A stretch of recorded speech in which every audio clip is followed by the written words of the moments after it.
Welcome to Showdown. I'm Mark Kaysen, and it's Friday, November the 1st. 4 days. That's it.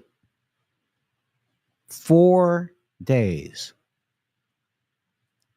Now, I have to say that we've done a great job. That is Earth One.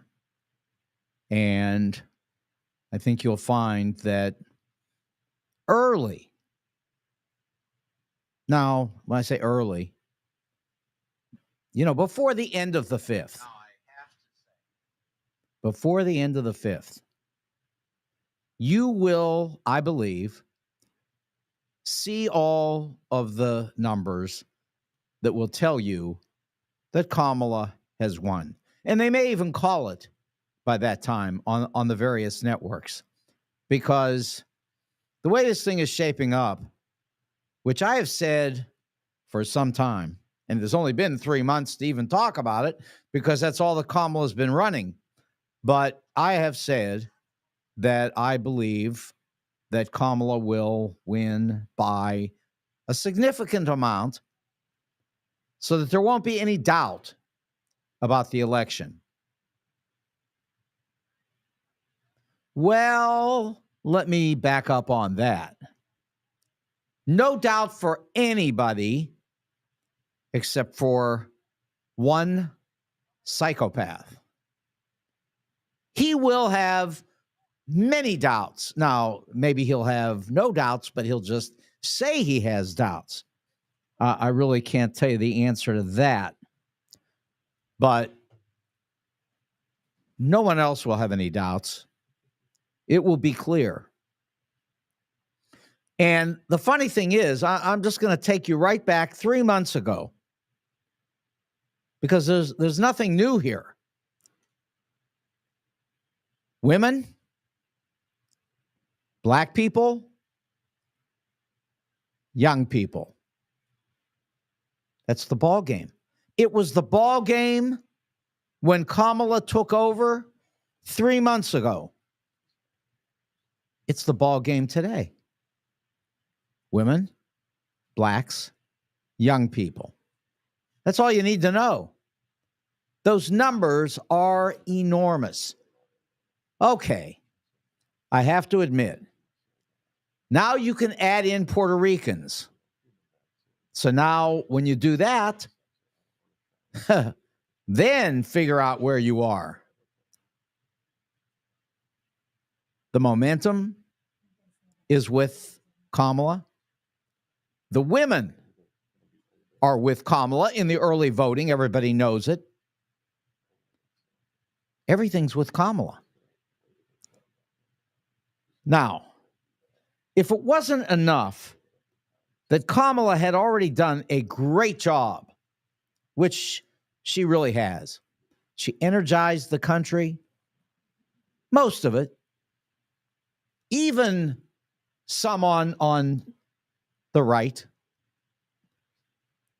But the thing that she really did is she stayed out of her own way, which, of course, poor Donald J. Trump could not possibly do. It's beyond his capability.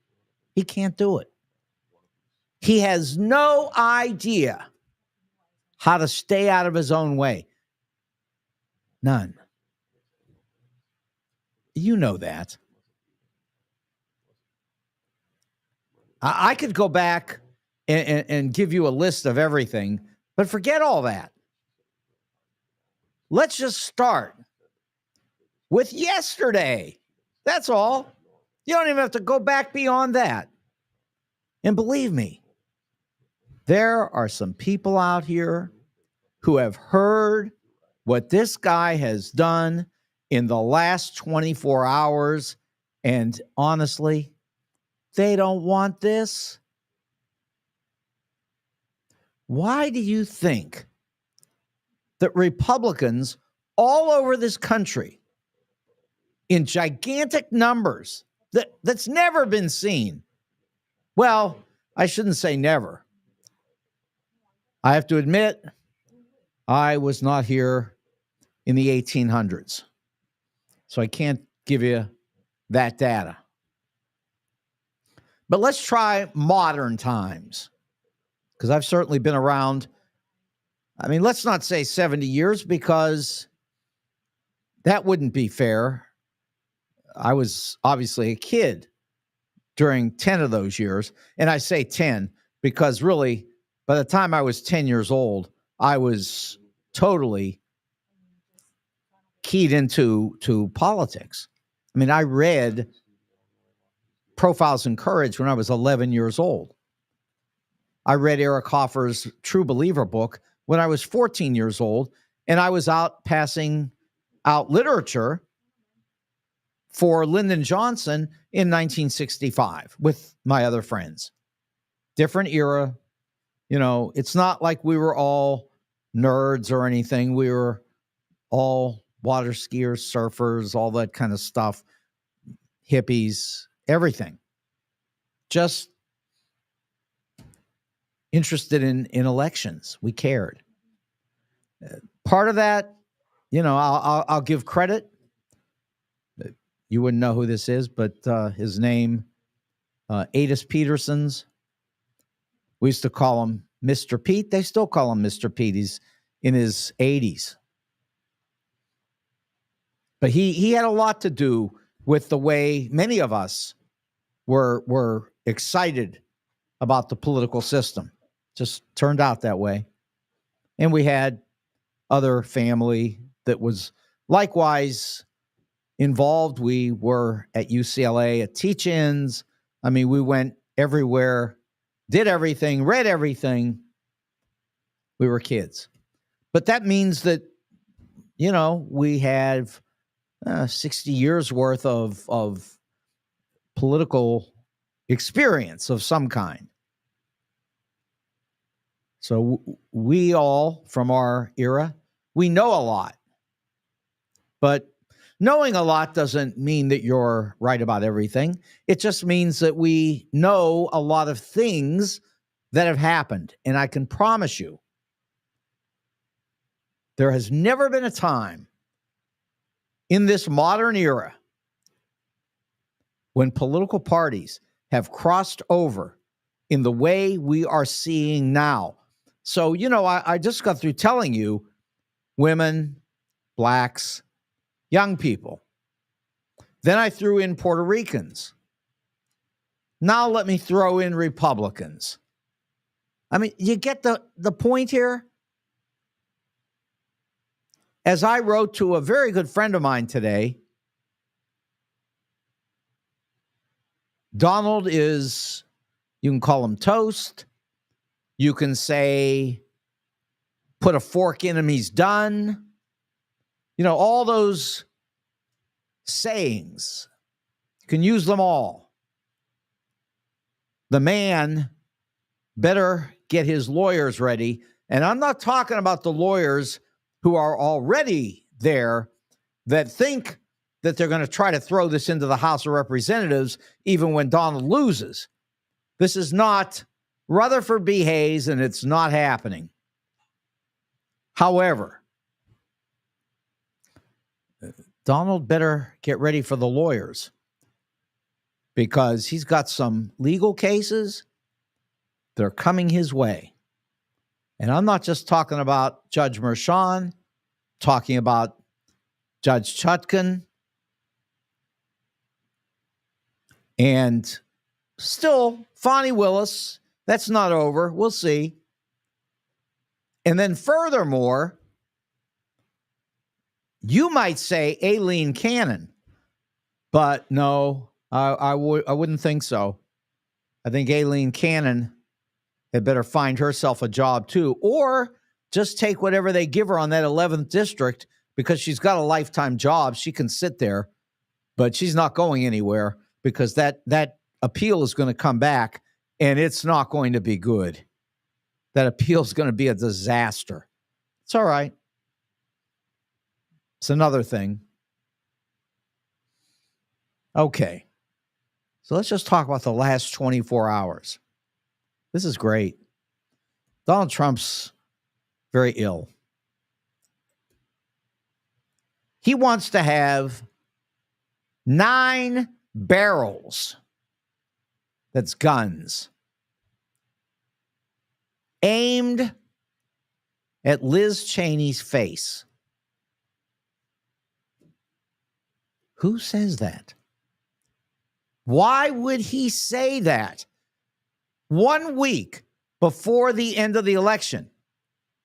Unless he's trying to lose, because that's his real comfort zone.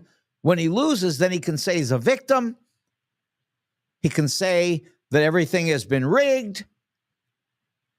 And he can start the lawsuits flying.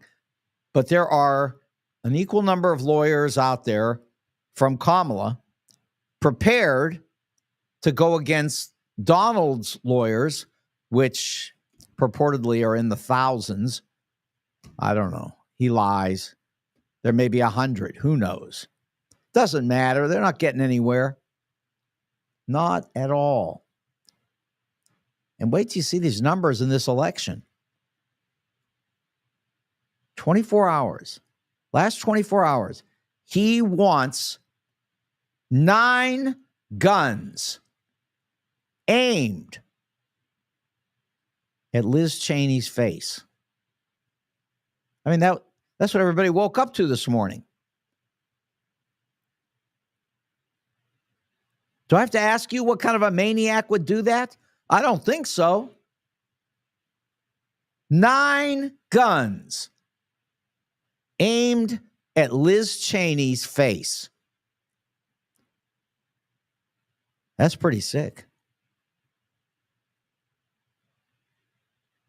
Did he think that he was going to say that and that suddenly everybody in the country would rise up and say, yes, Donald, let's put Liz Cheney in front of a firing squad? Come on. Who would say that? I know it's just a joke.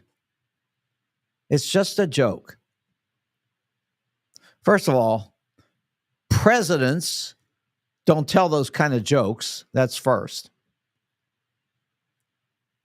Second, that's actually the sort of thing that I hate to say the name. I hate to have to say the name.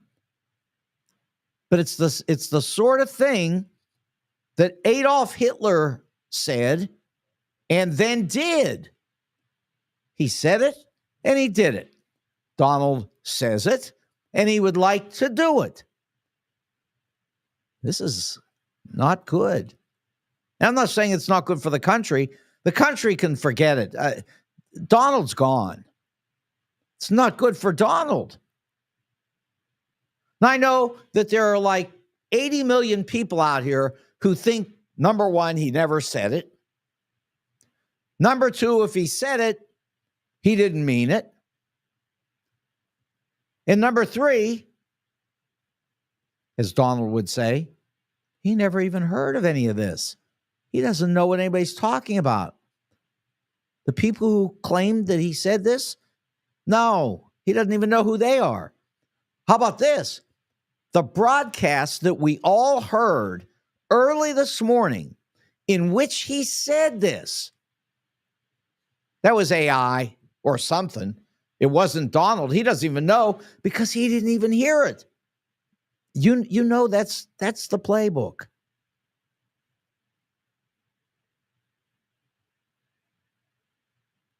How do you even know what to say about this except that we should call him an ambulance? I mean, that's the only proper response to any of this. Get this man an ambulance. Get him sedated. Take him to the nearest hospital because he's in serious trouble. Forget the election. This man's got a real problem. Okay. I honestly, How could you even be here? How could we have this? 4 days away from the election, he's not waiting for Comey to come up with an October surprise. We've got the surprise. The surprise is Donald needs an ambulance.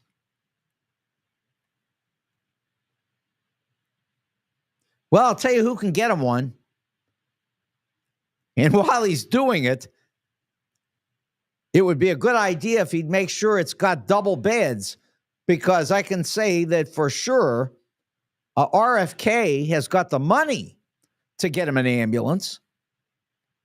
But RFK needs to get a bed right next to Donald's. Donald wants to put RFK in charge of protecting women. And it's laughable. It's laughable. And then also investigating vaccines, protecting our children. I have to say, the person that came up with the idea of Earth 1 and Earth 2 was a genius. Because honestly, think about it. RFK investigating vaccines and protecting women. Yeah, that's Earth 2, okay. It's not this one. Unless this guy's doing drugs, which is highly probable. I don't know. It's just like Donald says, well, people say he's using drugs. I don't know if he is or not. I'm not saying, but yeah, maybe he is. I think there's a decent chance that that's it, or maybe they're both drinking the same water. I don't know. But what a disaster. Donald Trump and Robert Jr. Oh, my. Poor Bobby Kennedy. Thankfully for him, he's not here. He wouldn't want to see this. It's horrible. The whole family is just aghast over this. But Donald says, come on, man, you could be with us.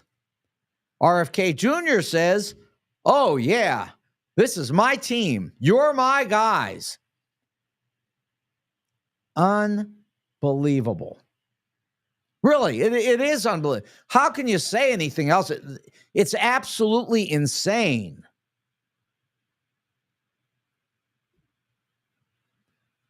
I mean, when Liz Cheney woke up and heard this craziness about her being in front of a firing squad with 9 guns, 9 barrels aimed at her face.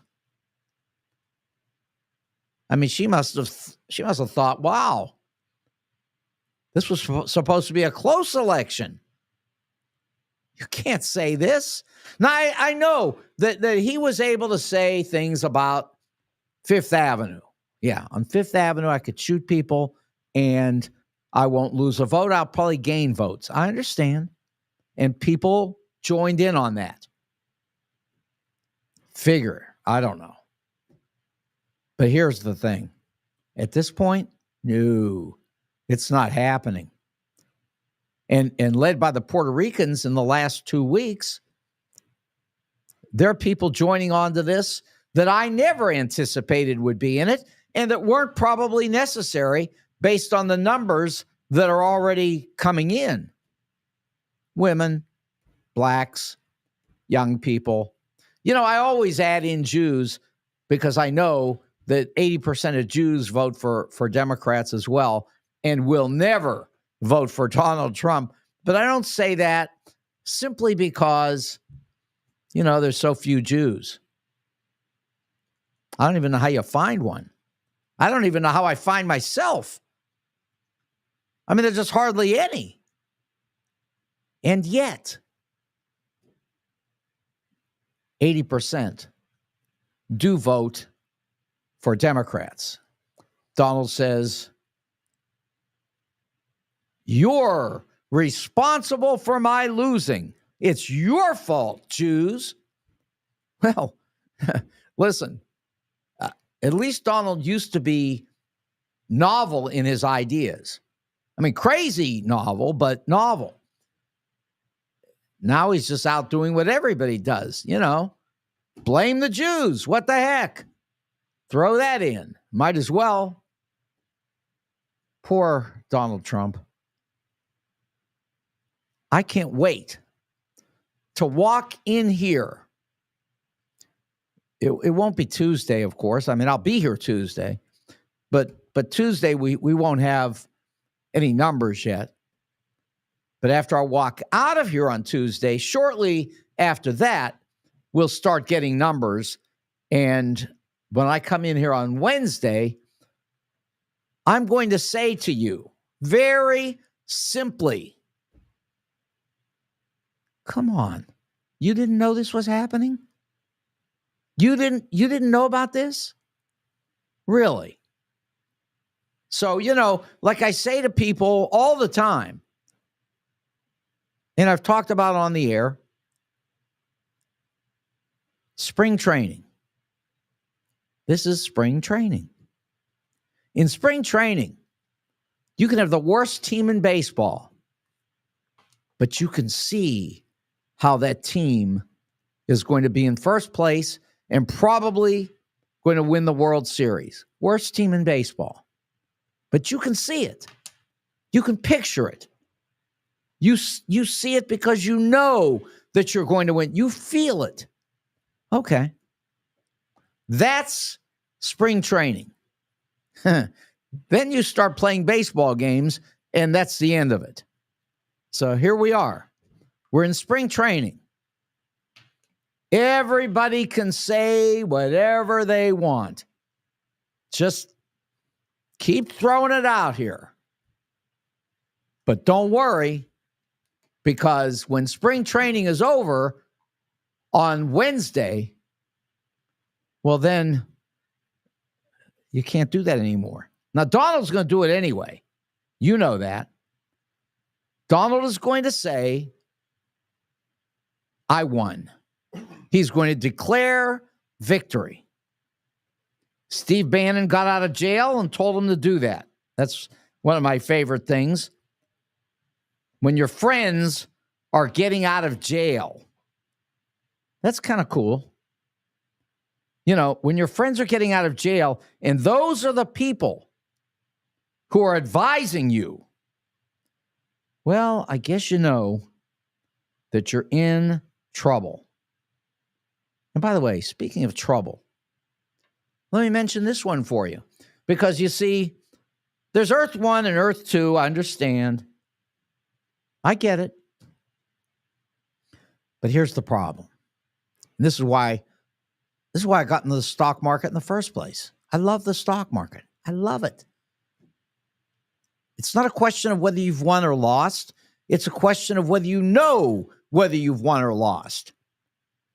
If you lose in the stock market, there's no hiding from it. It's right in front of you. So I like that.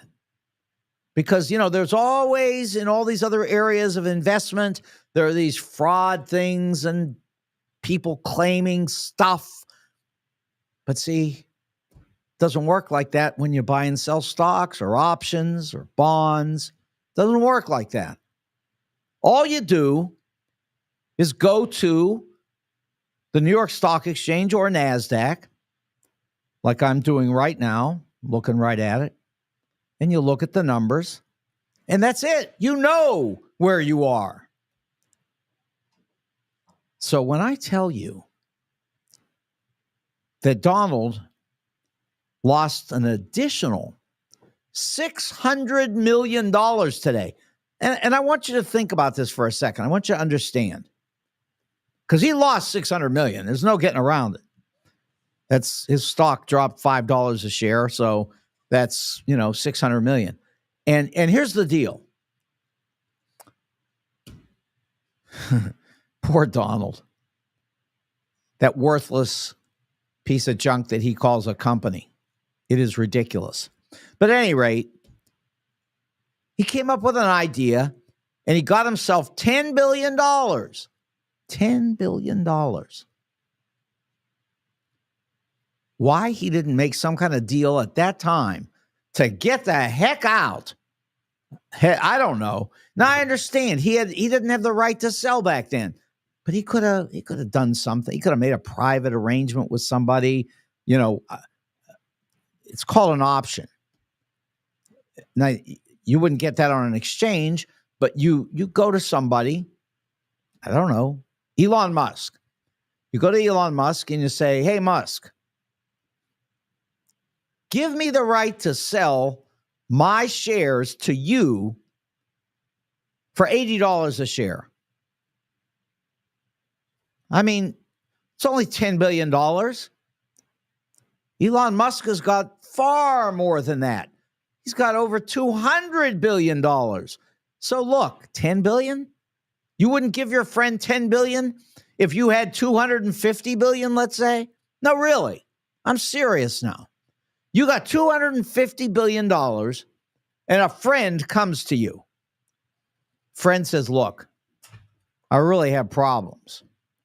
Can you help me out?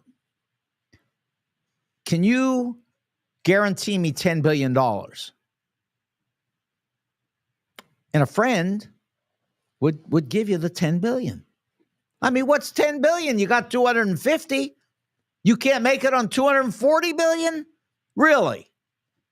I think you could make it. You could survive. You could buy dinner at Wendy's. You could get jewelry at Jewels on Hampton. You could buy a new suit at the St. Louis Suit Company. And then on Friday, like today, you could go to Telena's and you could have spaghetti and meatballs. And no, you don't have to put all that up. That's all right. That's all right. We'll get to that. I know. I was joking. No, I know. No, that's nice of you. We all joke. But you notice, Joe, that I didn't joke about shooting you in the face with 9 guns. Didn't do that. No, you didn't. No, I appreciate that. Didn't do that. But at any rate, okay, so we're joking about, some of our businesses and all that. That's nice. But here's the thing. Really, if you're Elon Musk, you couldn't guarantee Donald Trump, your friend, $10 billion? Really?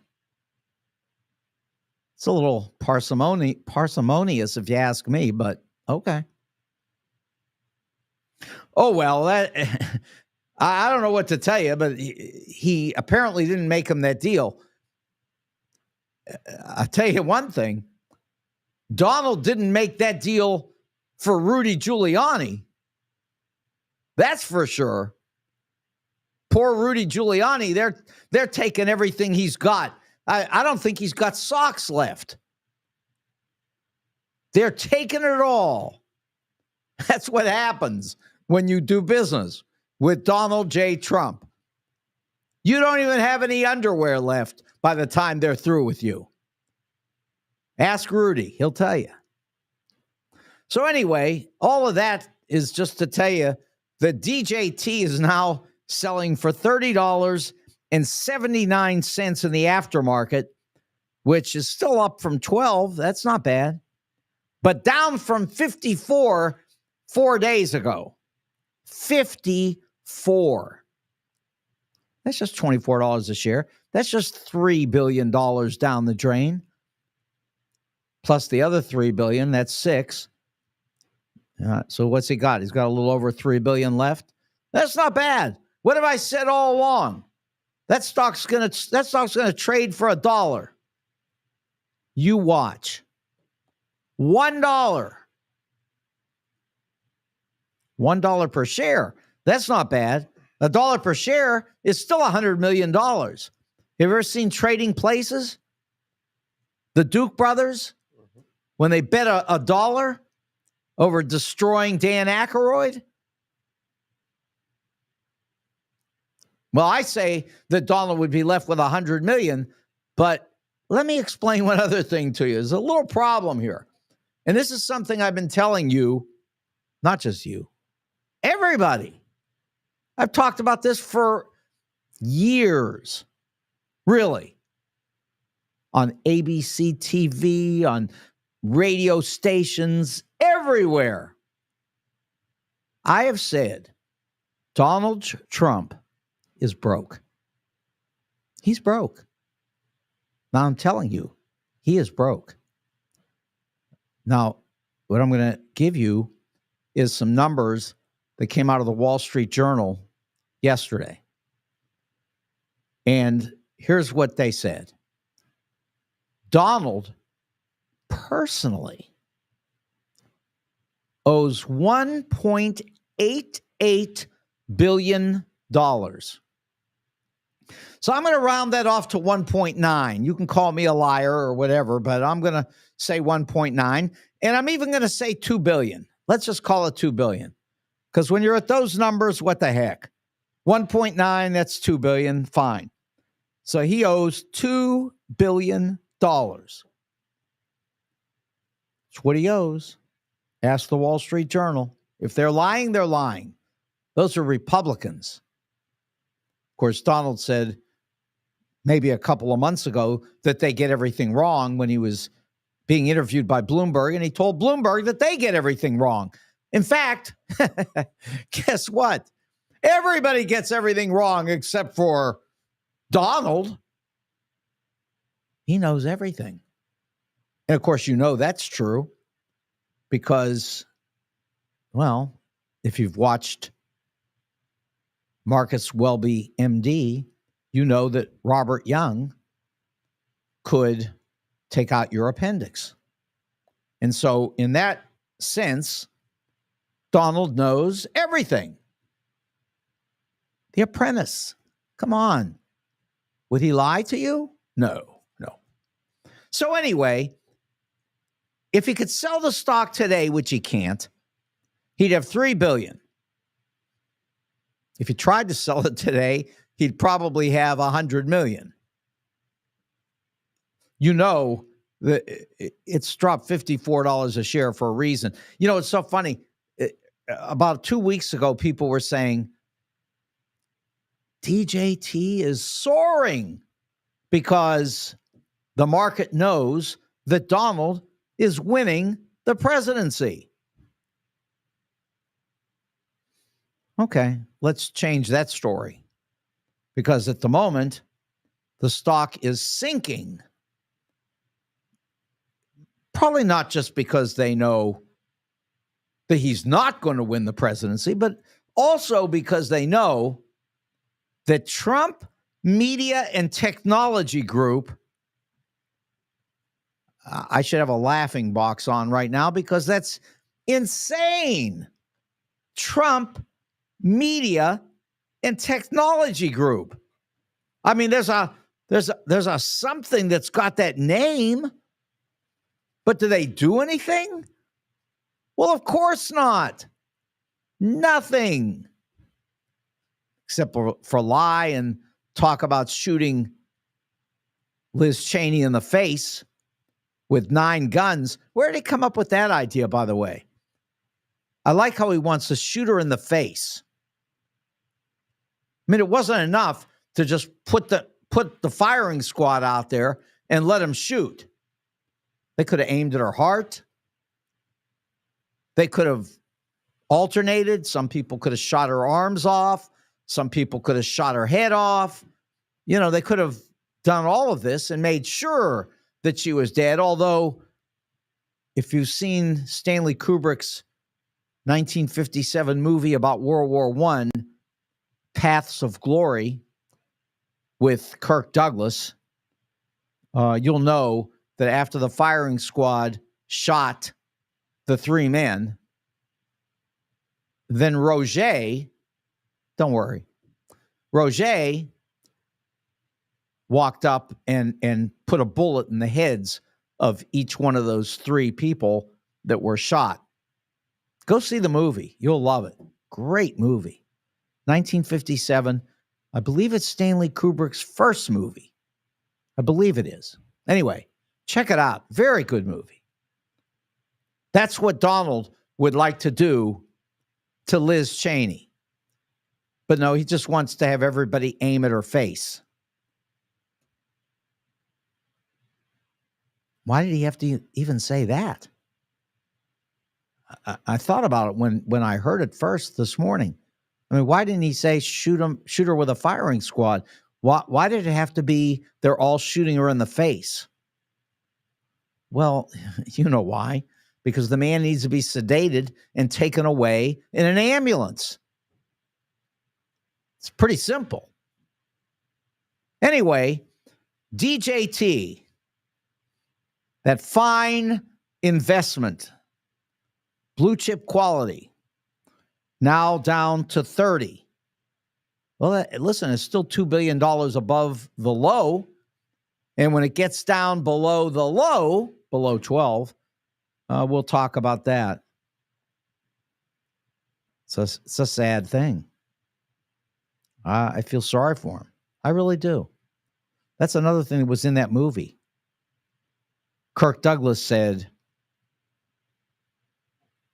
I have pity for you, to the general.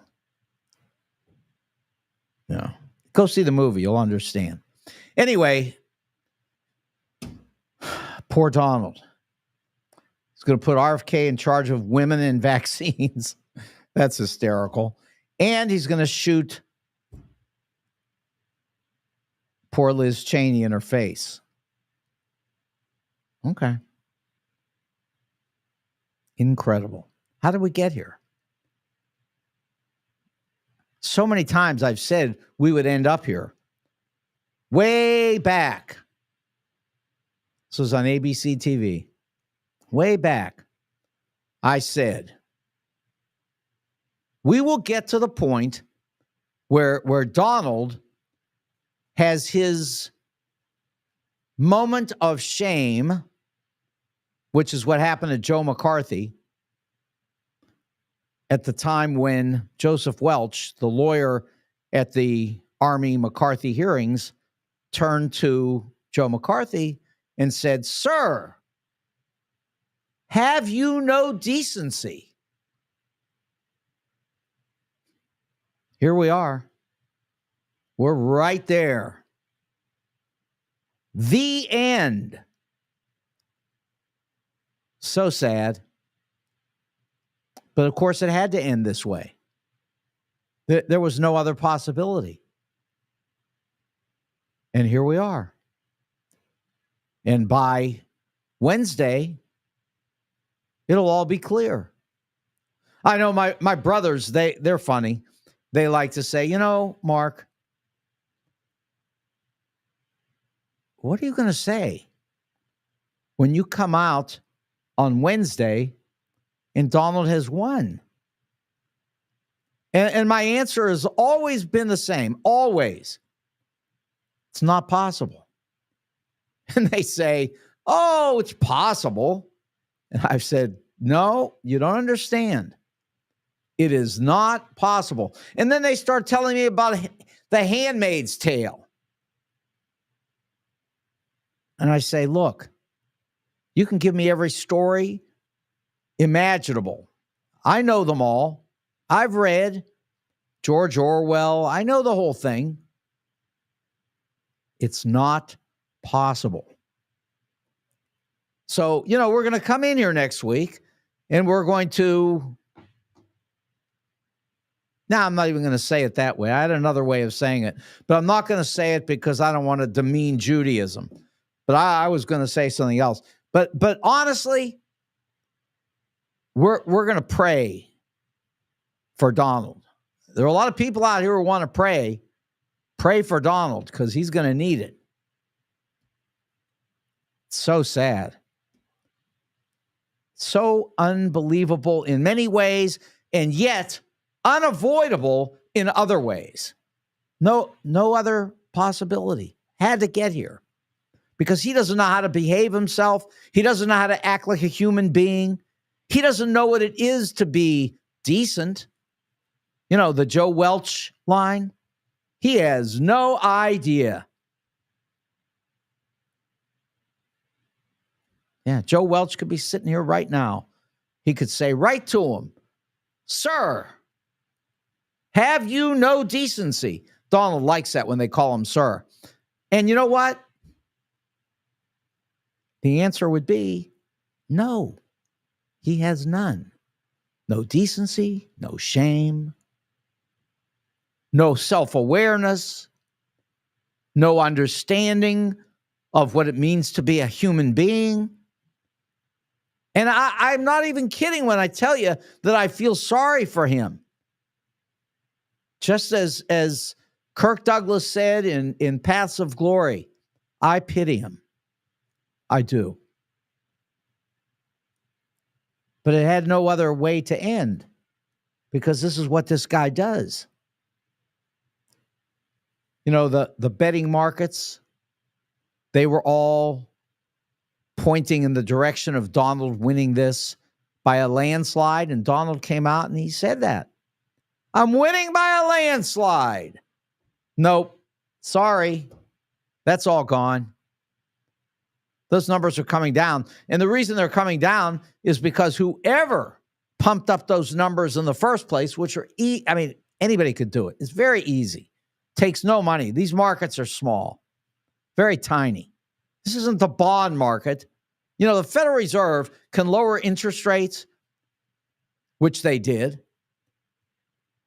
And the bond market can go the opposite direction, which it is doing right now. Because the Federal Reserve can't control it because it's too big. Now, the other side of the coin is these betting markets. Anybody, even a broke guy like Donald Trump, could control these betting markets. He owes $2 billion. And by the way, the Wall Street Journal said, $2 billion and increasing rapidly. I don't know how rapidly, but rapidly, whatever rapidly means. Quickly. It's moving up. $2 billion. So, start eyeing $3 billion. And the problem is, he might have $3 billion worth of that stock right now, maybe. But I will say this. He could use a friend. Elon Musk, come on. Give him $10 billion. You got money. It's nothing to you. This is your friend. Help him the way Donald helped Rudy. Oh, I'm sorry. It looks like you are helping him the way Donald helped Rudy. Poor Rudy. All gone. America's mayor. See you later. Gone with the wind. It's pretty sad. Now, I'll tell you the other side of the coin here. I want to tell you solid business. Great people, all reliable. People who you can go and visit and you'll feel comfortable every time you do. So let's start with Wenty's. Wenty's is at 18,000 Chesterfield Airport Road, and I promise you, you will have a heck of a meal at Wenty's. Lots to choose from. You can start with wings and then move on to the meat, the smoked meats, hamburgers, cheeseburgers, patty melts, salads, great pizza, really good pizza. The drinks, excellent. I love their iced tea. I can promise you, every time I go in to have their iced tea, it is excellent. And then you come to what I really like, which is the baby back ribs and the onion rings. Put it all together, and you've got Wenty's, which is a great restaurant put together by Ben and his wife. And then, what did they do? They came up with Defiance. Another Wenty's in Defiance, Missouri, $29.99, South Highway 94. You will always love your meals at Wendy's. Now, if you're looking for jewelry, you go to 4506 Hampton and you go to see my friend Al, and he will help you with everything you need having to do with jewelry. They will buy and sell jewelry and coins. They will help you to design jewelry. They'll take you through everything they've got in their vast just inventory. I mean, they've got a vast inventory of jewelry. It's really good. It's a great place. You'll enjoy it if you're interested in jewelry. You can buy and sell at great prices with Al because he's trustworthy and fun and honest and every good thing you can imagine. He really is. Great guy. And his son, AJ, and a full staff of jewelers at Jewels on Hampton. And they'll also fix your watch, by the way. Okay. So let's move on to the suit company, and that's the St. Louis Suit Company in Clayton. And here I am again, always dressed by the St. Louis Suit Company for you. They got great suits. They've got shoes. They've got shirts. Got hats, overcoats. You can feel the chill. Yeah, come on, Mark. You're not Joe Biden yet. You can feel the chill outside. You can feel it because we're getting there. I mean, we just passed Halloween, and it didn't rain really this year. It often does on Halloween, but it did get cold, and that's normal. But from here on, it's going to keep getting colder, and you just need an overcoat. That's all. Just go get one. We can talk about it when we get to, say, May. Then you can put that overcoat back away and, get it cleaned, and you'll be ready for the following winter. But I'm just telling you, this is the time. You don't want to freeze out there. Go get yourself an overcoat at the St. Louis Suit Company, and do not forget that while you're getting these bargains, the best bargain of all is the ties. And here, I always show, see that tie? There it is. Nice tie. Very nice tie. $5. Silk tie. Beautiful designs. I mean, you could go somewhere else and buy them for $50, or you can just go pay $5 at the St. Louis Suit Company. There for 30 years at Forsyth and Central. They're not playing around, and they also do weddings. Their wedding attire is the best. The St. Louis Suit Company, you'll love them. And finally, it is Friday, I think. Yeah, it's Friday. So on Friday, you go to Telena's and you get spaghetti and meatballs. Now, the truth is, you can get it any day, but I just have identified Friday as spaghetti and meatballs day. And again, the best Italian food in the world. It really is. If you go there and you don't think it is, you call me. I got a phone number here on air, 314-471-1968. You call me and you tell me it's not the best Italian food you've ever had, because it's the best. And the spaghetti and meatballs are even better. Now, I won't be eating it myself tonight because I'm not trying to balloon to about 500 pounds. But I will tell you, the St. Louis Pizzeria, Telena's, it is terrific. 40 years. The St. Louis Suit Company has been there for 30 years. Telena's, 40 years. Got a little ahead of myself, but that's all right. Anyway, 40 years. Excellent, excellent food. I'd say after 40 years, they probably have something right. That's Telena's, my friend Mehdi. I think I'll go by and see Mehdi tonight and maybe have a Caesar salad with no croutons and light dressing. That'll keep you in good shape. Okay. So here we are, pretty much at the end. 10 minutes to go. Poor Donald. Not really. I've spent the entire evening feeling sorry for the man. I really have. You know what he wants to do? Here's a good one for you. Well, I don't want to say just him. Let's bring Mike Johnson into it.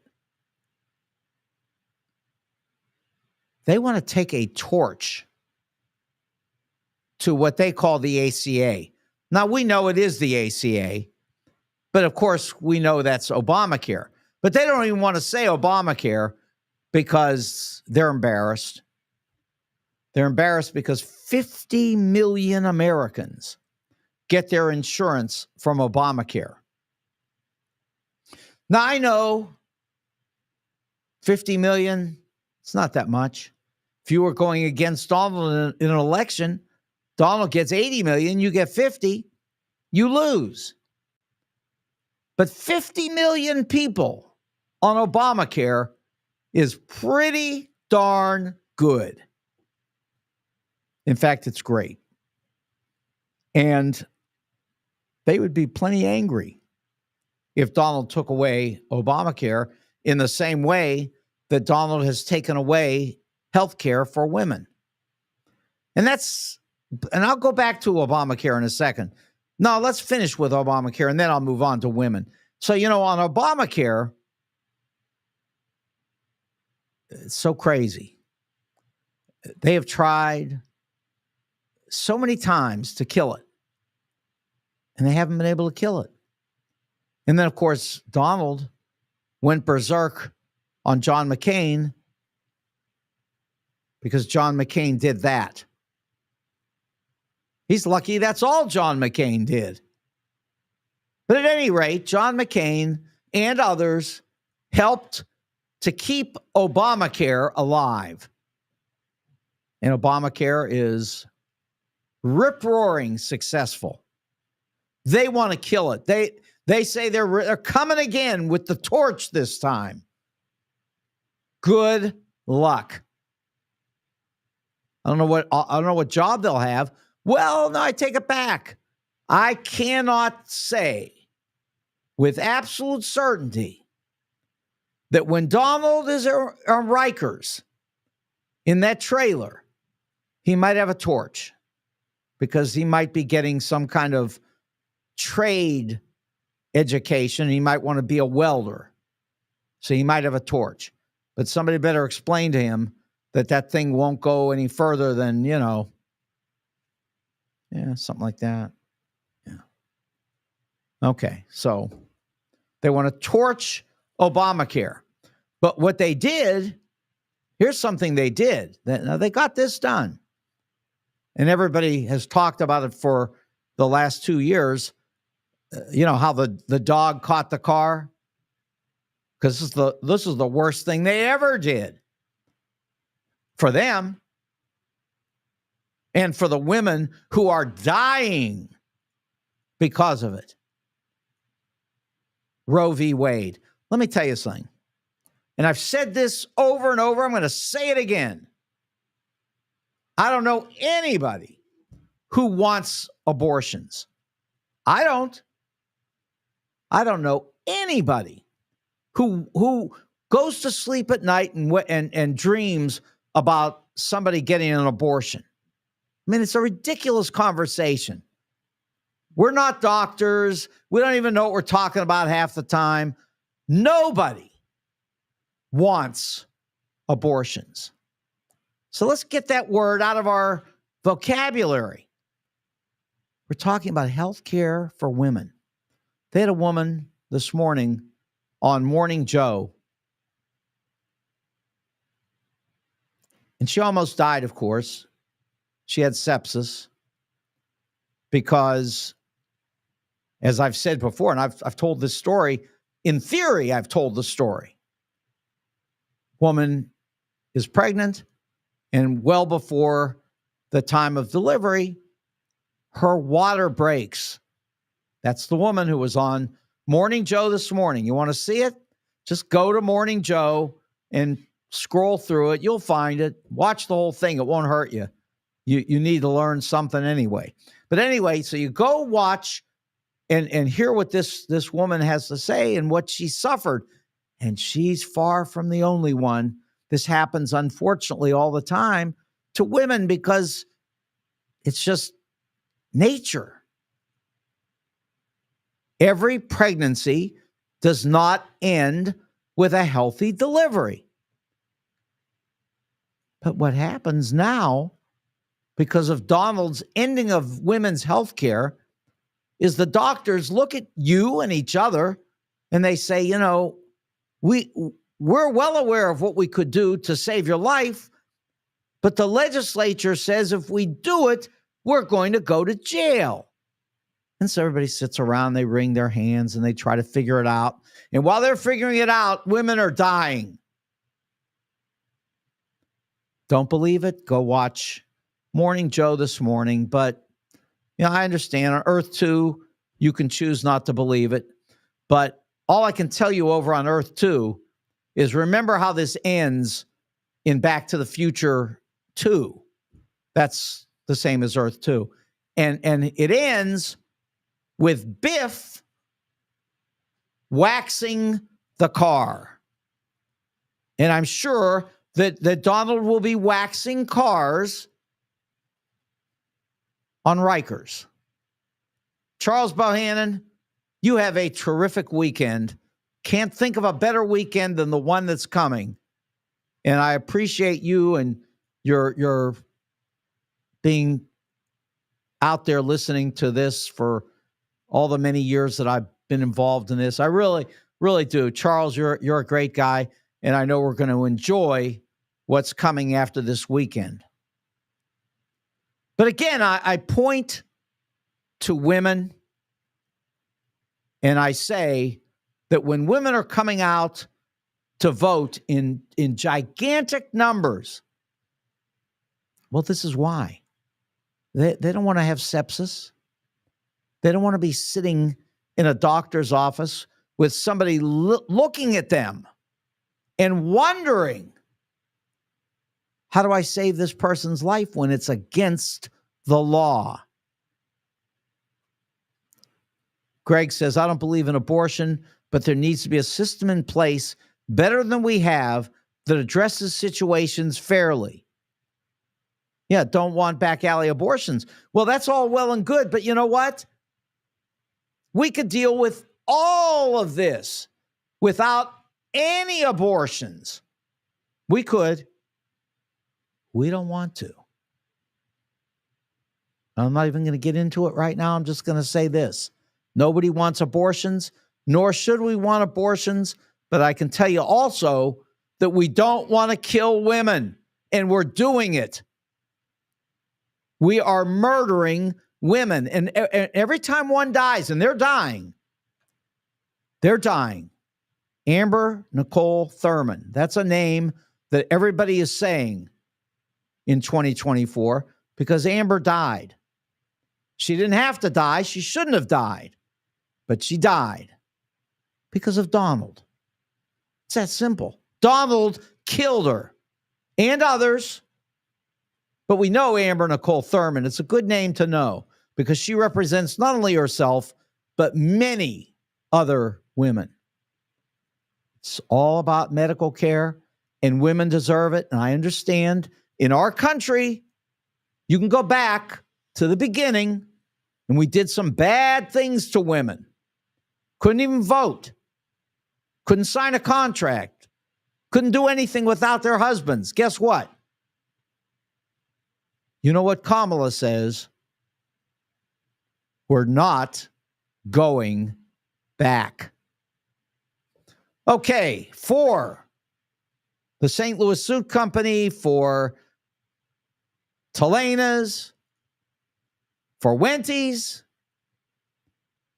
and for Jules on Hampton, I'm Mark Kaysen. This is Showdown.